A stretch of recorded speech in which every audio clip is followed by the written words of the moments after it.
Hey everyone, and welcome to this video. Today I'm at the junkyard, and what I'm going to show you is this 2000 Jeep Cherokee. This is a sport trim level. Now this is not going to be just about this one, this is going to be about the whole line of these XJs. Now,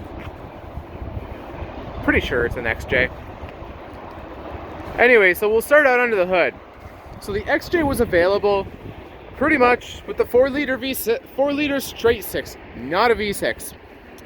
Force of habit said V6, but it's a straight 6. And this engine's very good. Now it was available with a 5-speed manual or a 4-speed automatic, or I think in the early years even a 3-speed automatic. I don't know the history that far back though. Someone could correct me on that if I'm wrong. I do appreciate being corrected. But yeah, you could have them with AC, without. Now a lot of them just were basic because these were off-roaders for people. And honestly, they're still one of the most sought after off-roaders that are cheap because they have the off-road pedigree of a solid axle front, which is only, I believe, a Dana 30. I believe the rear's a Dana 44 and the front is a Dana 30. Which seems pretty weak, but it has the setup there for upgrading the axles right away. So when you break your axle, you upgrade this to a Dana 44, and you got a really robust front end then. Now in typical Jeep fashion, they have a lot of plastic cladding that's, I don't know, I'm not a fan of it, but it's Jeep styling. It's a Jeep thing. Now what I like about these off-roaders, you got 15-inch wheels. You got off-road worthy tires and worthy wheels too, because you had room to move in them. Now this one was automatic, and a lot has been picked from it already. But you could get these with a cloth interior, but also a leather interior and heated seats in the upper trim levels. Now, I believe you could get a sunroof. I'm not 100% sure on that. This one obviously is missing a few pieces. But yeah, it's full of stuff inside. Now, on top of being available with 5-speed and automatic, you could also get it in 2-door or 4-door.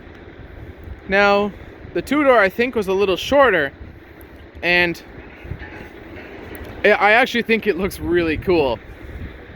I like how 2-doors looks, but I would never buy one because it's a 2-door.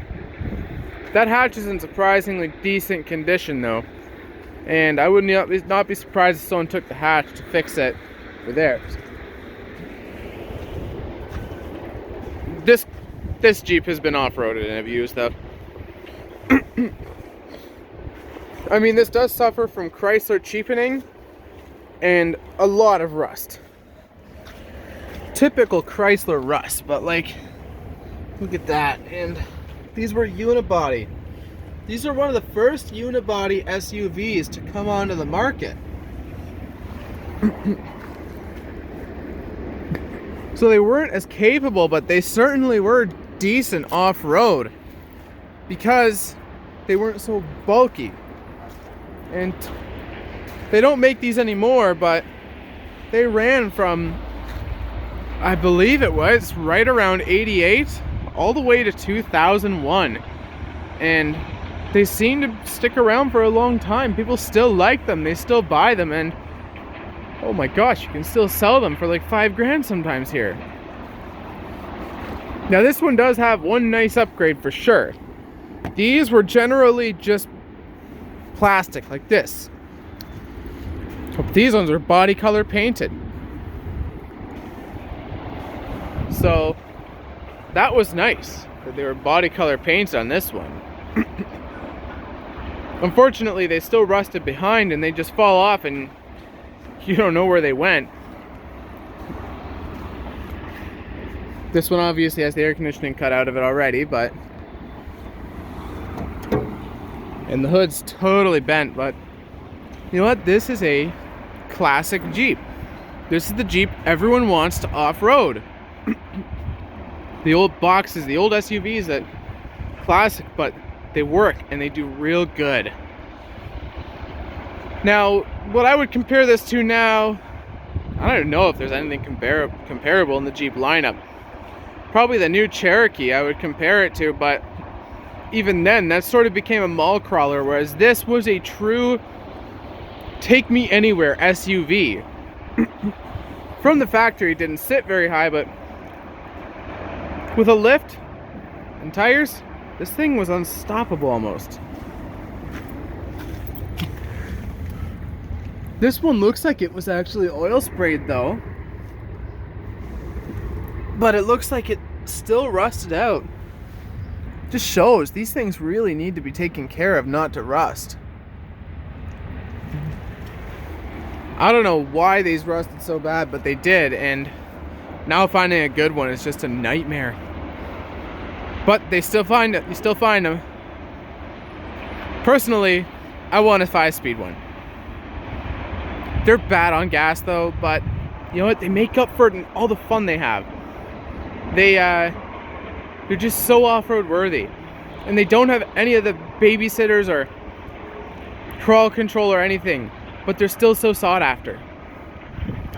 Anyways, I'm no expert on Jeeps, but that is a brief overview of the Jeep XJ, I think. I'll correct that if I'm wrong in the title, but I believe it's XJ.